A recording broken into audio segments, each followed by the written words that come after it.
Okay, so there was a list. I don't know if you saw this, Chris. On3 put it out of the top 25 college football coaches for 2025. Did you see this list at all? I did. I thought you were going to ask me about their preseason poll, which I was about to blow a gasket, but we can go with the We can coaches add instead. that. Okay. Yeah, We'll go with the coaches. we'll So, go with the coaches. Yeah. I'll run down really quickly. Number 1 is Kirby Smart. 2 is Ryan Day. 3 is Dan Lanning. 4 is Steve Sarkisian. 5 is Marcus Freeman. 6 is Dabo Sweeney. 7 is Deion Sanders. 8, Kyle Whittingham. 9, Kalen DeBoer. Heupel is sitting there at 10. Mario Cristobal, 11. Signetti, 12. Dillingham, 13. Leopold, 14. James Franklin, 15. Brian Kelly, 16. Lane Kiffin, 17. Brett Bielema, 18. Morris sitting at 19, Ferenz at 20, Belichick at 21, Lincoln Riley 22, Brett Venables 23, Kalani Sataki at BYU is 24, and Matt Campbell at 25.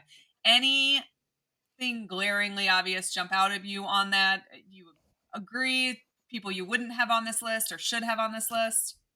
Belichick at 21 and never coasted down in college football is pretty wild. I know he's a Super Bowl winner, and I, I wouldn't put him on that list. I mean, I think Bill Belichick's a legend, but I wouldn't put him on there.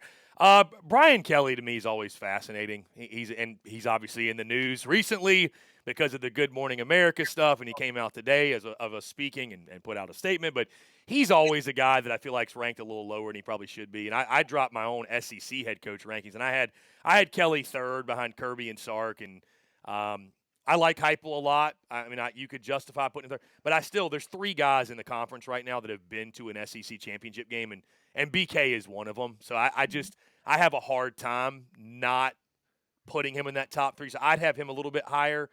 I mean, outside of that, it's about your typical Brent Venables kind of caught my ear a little bit because Yeah. he's just on such a hot seat coming in the season. Yeah. Like I don't know that right now I'd consider him a top 25 coach in college football. I mean, he's a great coordinator, but is he a top 25 head coach? I don't know. Does one 10-win season in the Big 12 determine that? I mean, he's had 3 seasons, and 2 of them have been extremely mediocre, and one of them this year was just terrible. I mean, the Bama win salvaged, what was otherwise a nightmare of a season in Norman. So, Yeah. outside of that, though, I mean, listen, it's your kind of your typical guys on that list, but I would say those are the ones that really jumped out. Yeah, it's weird. It's a little weird to me when they put these lists together because some of it is on very much recency bias and some of it is projection, like you talked about with Belichick, and then some of it is like overall success, overall like what they've done, and then it's all 3 of those things like mashed together at once, right? Like, and Allie sent this to me yesterday, or no, I'm sorry, it wasn't Allie. It was a Miami fan that was touting Cristobal being 11th, and I was like, that same publication had Mike Norvell 5th last year. Like, I don't know what you want me to tell you about these rankings. Like, they have Deion Sanders 7th, and so to me, that is very that much one that stuck out too. that's Deion recency, 7th. like, yeah, I mean, I think what Deion's done in Colorado is impressive, but I don't know, like you have Kyle Whittingham up there because of what he's done over the course of his career, but they were supposed to go to the playoff last year and they were the most disappointing Big 12 team that existed. And so, okay. I'm certainly after 2 wins, not fighting for Mike Norvell to be on this list, but if we're ignoring Kyle Whittingham's last year, like why are we not ignoring other people's just 1 year? Right. So the problem with these lists is some of it's projection, some of it's recency, some of it's their overall, like, I mean, is Dabo really 6th right now? Well, he's got 2 national titles, so it's fine to have him up there, but is he really 6th today? Like, are there not maybe 10 other coaches you'd rather have?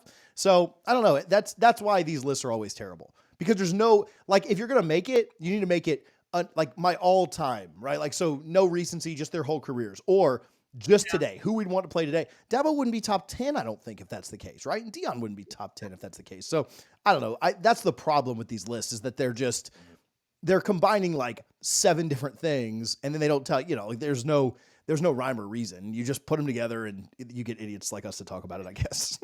Yeah, with respect to who put it together, I mean, that's one of the things where, and I think you have to take it for what it is, what it's worth. It is way too early. It's the month of February, right? I understand it. I get why you do it. To your point, it's what is the rhyme, the reason, what's the system there, what are you judging off of? Because you at least want to try to be consistent. To your point, back to the Florida State point. So were Norvell nor Napier on there top 25? Correct.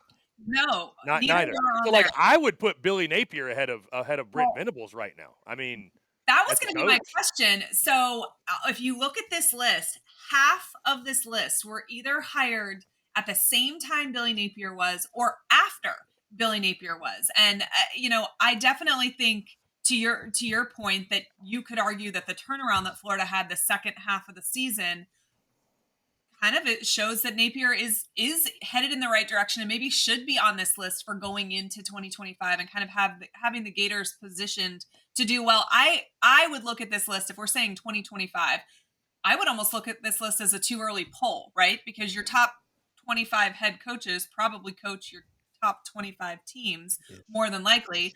But what do you think from a Gator fan viewpoint? It can't be great when they look at this list and half of them were hired at the same time or afterwards, and your coach is nowhere to be found on it. Well, again, Allie, I think I would hope, and I know not everybody's like this, probably most aren't, but I would hope most people would understand, hey, this list in no way really determines You clearly have not met Gator worth. fans. Right. Well, yeah. Your worth is directly attached to that random list that was posted on social media.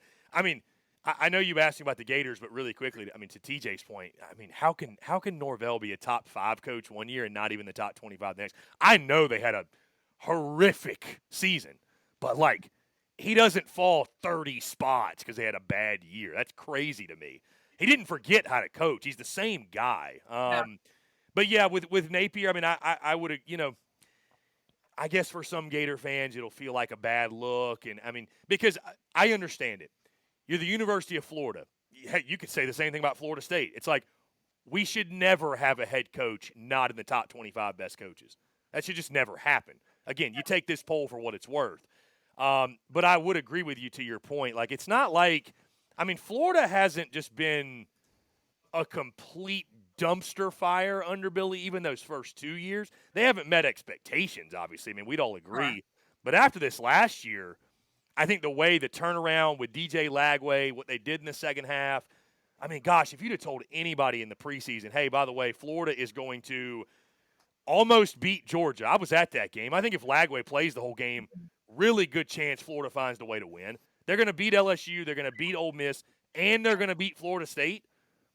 We would have said Billy Napier's the coach of the year.